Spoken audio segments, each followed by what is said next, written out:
एक क्वेश्चन इसमें लिखा है और एक आंसर भी साथ में दे दिया है।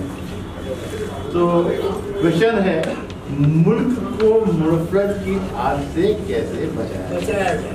उसके नीचे आंसर लिख दिया है, मोहब्बत जिंदाबाद, एकता जिंदाबाद, हिंदुस्तान जिंदाबाद।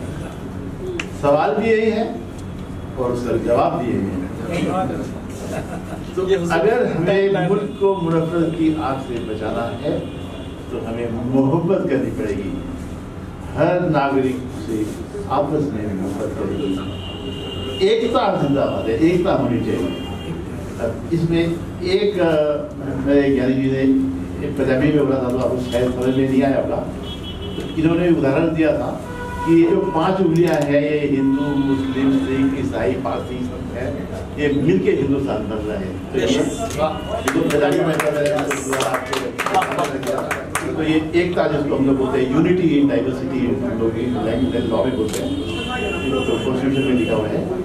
तो ये यूनिटी इन डाइवर्सिटी, और अगर ये हमें आपस में मोहब्बत भी हो गई, एकता भी हो गई, जिंदाबाद होगा बेशक। और हम लोगों ने कॉन्स्टिट्यूशन के बारे में उन्हें बता दिया है कि हम सब इक्वल हैं, कोई हम लोग में फर्क नहीं है, धर्म के मामले में फर्क नहीं है। अब एक मैं बात बता दूंगा आपको, जो आपके लॉ की किताब में नहीं मिलेगी, पर लॉ है, स्कूल में भी नहीं मिलेगी, आपको लाइब्रेरी में भी नहीं मिलेगी, पर ये लॉ की बात में बोला है। तो क्रिमिनल जूरिस्प्रूडेंस में इंसान को 3 भाग में बांटा गया। 3 तरह के इंसान होते हैं। इसने नहीं बोला है कि 3 तरह का, ये हिंदू है और मुस्लिम है, या अमीर है या गरीब है, या श्वेत है या काला है, वो नहीं है। क्रिमिनल जूरिस्प्रूडेंस में 3 तरह के इंसान हैं। एक इंसान वो है जो ईमानदार है, वो कभी गुनाह नहीं करेगा, मर जाएगा तो भी नहीं करेगा। बेशक, बहुत खूब। आप किसी भी परिस्थिति में डालिए, उसको कोई नफरत नहीं है, कोई द्वेष नहीं है, कोई कानून नहीं तोड़ेगा। ये एक कैटेगरी ऑफ ह्यूमन बीइंग है। Second category of human being जो है वो क्रिमिनल माइंड है। उसको आप कितना भी सजा दीजिए, उसको कितना भी उसको समझाइए, उसको जेल में डाल दीजिए, फिर बाहर निकले और क्राइम करेगा, उसको आप नहीं सुना सकते। ये है 2 कैटेगरी। तो पहली कैटेगरी के लिए हमको कोई लॉ की जरूरत नहीं है, किसी कानून की जरूरत नहीं है, पुलिस की जरूरत नहीं है, कोर्ट के जाने की जरूरत नहीं है, वो क्राइम करेगा ही नहीं। दूसरी कैटेगरी वो क्रिमिनल है, वो उसको कुछ भी कर लीजिए, उसका मेंटालिटी ऐसा है, उसके लिए क्या कानून करेंगे, जितना भी मारिए पीटिए, उसको जेल में डालिए, फांसी दे दीजिए, वो क्राइम करेगा ही। और जो 3rd कैटेगरी है उसमें मेजॉरिटी पॉपुलेशन आती है, क्योंकि पहली कैटेगरी में बहुत कम लोग हैं, सेकेंड कैटेगरी में, 3rd कैटेगरी में आप सब हो सकते हैं। बेसिकली हम लोग ईमानदार हैं, कोई भी बेईमान नहीं है, कोई भी क्रिमिनल नहीं है। पर क्या है कि मैं वैसे ईमानदार हूँ, किसी से मैं रिश्वत मांगने नहीं जाऊँगा, पर कोई आके मेरी पॉकेट में डाल दिया तो मैं ना भी नहीं बोलूँगा। ये है 3rd कैटेगरी। मैं गाड़ी लेके जा रहा हूँ, रेड लाइट है, मैं खड़ा हो गया, पर देखा 5 गाड़ियाँ निकल गई साथ में, तो मैं भी निकल जाऊँगा। ये है 3rd कैटेगरी। तो ये 3rd कैटेगरी को हम लोग 1st कैटेगरी में भी ले जा सकते हैं और 2nd कैटेगरी में भी ले जा सकते हैं। ये जो 3rd कैटेगरी जो है, ये 2nd कैटेगरी में नहीं चली जाए, क्रिमिनल कैटेगरी नहीं बन जाए, इसके लिए इतने लॉ बनाए गए हैं, कोर्ट कचहरी आई लॉ की, ये लोग हैं, इनके लिए लॉ है। तो ये कानून मानो, ये कानून में मानो मतलब उसमें है डूज एंड डोंट्स है कानून में। जैसे माँ बाप बोलते हैं कि भाई तुम अच्छे इंसान बनो, है, पढ़ाई लिखाई करो, बदमाशी मत करो, आपस में झगड़ा मत करो, तो देयर डूज एंड डोंट्स। तो हमारे यहाँ भी है कि ये कानून मानो, टैक्स दो, ट्रैफिक सिग्नल मानो, ये सब ये करो, और चोरी मत करो, डकैती मत करो, इनको डोंट डू। तो जो करना है अगर वो नहीं करते हैं तो सजा मिलती है, जो नहीं करना है वो करते हैं तो सजा मिलती है। तो ये बेसिकली जूरिस्प्रूडेंस की बात बताई मैंने, 3 कैटेगरी में इंसान को बांट दिया है मैंने। तो जो हम लोग 3rd कैटेगरी के जो हैं, हमारे बच्चे जो हैं, हम लोगों उनको एजुकेशन देनी है, हम लोगों को तालीम देनी है, ताकि वो 3rd कैटेगरी से सेकंड कैटेगरी में ले जाए, फर्स्ट कैटेगरी में जाए। बचपन से ही यहाँ भी देखो, आज की इस महफिल में भी हमारे सिर्फ 3 बहनें आई हैं, जो एक जेंडर डिस्पैरिटी है। तो हम लोग बचपन में फर्स्ट हम लोग की टीचर माँ होती है। तो अगर यहाँ औरतों को रिप्रेजेंटेशन ही नहीं मिली है, तो हम लोग को वो जो थर्ड कैटेगरी से फर्स्ट कैटेगरी में ले जाने की जो शिक्षा आरंभ होती है, इंस्टीट्यूशन में जाएंगे जहाँ नफरत दिखाई जाती है, तो वो वैसे टेररिस्ट बन के निकलेंगे। अगर वहाँ हम ऐसी स्कूल में भेजेंगे कि अच्छे नागरिक बनेंगे, पढ़ेंगे लिखेंगे, डॉक्टर बनेंगे, एडमिनिस्ट्रेटिव ऑफिसर बनेंगे, अच्छे अच्छे वो इंजीनियर बनेंगे, तो वो तालीम उस हिसाब से इंसान बनेंगे।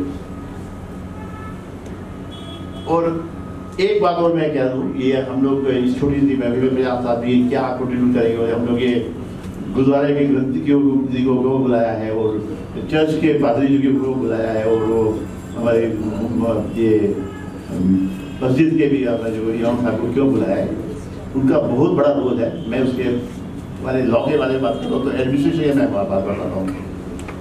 ये रियलिटी है कि कई बार हम लोग यहाँ कम्युनल राइट्स हुए हैं, ये रियलिटी है, दिस इज ए रियलिटी, बहुत बार हो चुके हैं। जी जी, जब 70 साल आज़ादी में हुए हैं तो कई बार कम्युनल राइट होते हैं। तो राइट कंट्रोल का गवर्नमेंट का एक प्रोटोकॉल है। जब राइट होती है तो ध्यान से सुनिएगा, फिर आपके लिए है जब ज़्यादा। तो जब राइट होती है तो पहले एडमिनिस्ट्रेशन का काम होता है कि पूरी फोर्स के से लेके राइट को क्वेल कर, भले आपको पुलिस लगाना पड़े, मिलिट्री लगाना पड़े, कर्फ्यू लगाना पड़े, एक बार कंट्रोल कर दो। उसके बाद जो अफेक्टेड एरिया है वहाँ पर पुलिस पोस्टिंग कर देते हैं या आर्मी की पोस्टिंग करते हैं, धीरे धीरे फोर्स हटाई जाती है। पहले 50 आदमी होंगे, फिर 50 पुलिस के आदमी होंगे, फिर थोड़ा ठंडा हो जाएगा, फिर 40 होंगे, फिर 30, फिर 10 आदमी, फिर पेट्रोलिंग स्टार्ट होगी। ये एक है। और जो अगर डिफरेंट कम्युनिटीज में राइट हो रही है, कोई भी 2 अलग धर्म से, जैसे सिख हिंदू का हो गया, मुस्लिम हिंदू का हो गया, क्रिश्चियन का हो गया, तो एक गवर्नमेंट का प्रोटोकॉल है, वो उस धर्म के जो हेड जो है, जैसे अगर हिंदू मुस्लिम हो गया तो आपके मस्जिद से जो उनके उनको ले आएंगे, हिंदू का होगा तो उनके पंडित जी को ले आएंगे, और सिख होगा तो गुरुद्वारा से ले आएंगे। ये लोग टीवी में जाके, रेडियो में जाके अपील करेंगे उस मोहल्ले में कि हम लोग शांति रखें, अपने अपने ये धर्म वालों को सिखाएंगे कि भाई हम लोग आपस में लड़ाई नहीं करनी है। तो इनका बहुत बड़ा रोल है, इट इज रिकॉग्नाइज्ड बाय ये हम लोग के स्टेट प्रोटोकॉल में है कि ये एक मैंने प्रोटोकॉल फॉलो किया जाता है। फिर वो लोग आते हैं, सब आपस में टीवी में अपील करते हैं कि भाई आप लोग मैंने पीस रखिए, आपस में मत लड़िए, फिर भाईचारा रखिए। फिर पीस मार्च निकलती है, शांति मिशन जिसको बोलते हैं यहाँ पर है, वो सब कम्युनिटी से लोग आते हैं, हाथों में हाथ लेके ऐसे वॉक करते हैं। तो ये भी एक गवर्नमेंट का प्रोटोकॉल है। तो आज अगर बुलाया गया है इनको, मतलब इनका एक बहुत इंपॉर्टेंट रोल है। बेशक ये नहीं है कि वो खाली वो धर्म का वो प्रचार करने अपने मस्जिद से जाके आए, मंदिर में जाके गुरुद्वारा में जाए, ऐसा नहीं है। वो तो कर रहे हैं, पर इनका एक गवर्नमेंट की एडमिनिस्ट्रेशन को एक समाज में शांति लाने के लिए इनका बहुत बड़ा योगदान है। तो ये आपको एक रिकॉग्नाइज करना पड़ेगा। और फिर अगर ये